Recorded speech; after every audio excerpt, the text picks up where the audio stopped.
Hello everyone, কেমন আছো তোমরা সবাই? আশা করছি তোমরা সবাই খুব ভালো আছো। আমার একটা নতুন মিনি ব্লগে তোমাদের সকলকে জানাই ওয়েলকাম। তো চলো, সকালবেলা দেখলাম যে রোদ একদম ছিল, আর আমি বেরিয়ে পড়েছিলাম একটু বাজারের দিকে টুকটাক জিনিস নেবার জন্য, সাথে ফুল আনার ছিল খুব দরকারি। তারপর দেখি হঠাৎ করে বৃষ্টি নেমে গেল।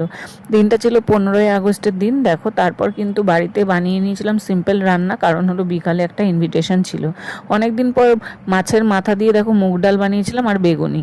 বিকালে একটা বার্থডের ইনভিটেশন ছিল, দেখো খুব ভালোভাবে বার্থডেটা এনজয় করেছি। এই যে দেখো বার্থডে গার্ল কিন্তু ও আছে, ওর নাম হলো অদিতিয়া। তো যাই হোক, এখানে আমরা সবাই মিলে খুব এনজয় করেছি। তারপরে স্ট্যাটাস ছিল, সেগুলো খাওয়া দাওয়া হলো। এরপর আমরা ডিনারের জন্য যাব, তখন একটু ভিডিও ক্লিপ নিলাম, আর সেটাই আজকে তোমাদের সঙ্গে একটু শেয়ার করছি। তারপর দেখো খাওয়া দাওয়া করে এসে এখানে কিন্তু মকটেল কাউন্টারে চলে এসেছিলাম একটু কোল্ড ড্রিঙ্কস নেবার জন্য।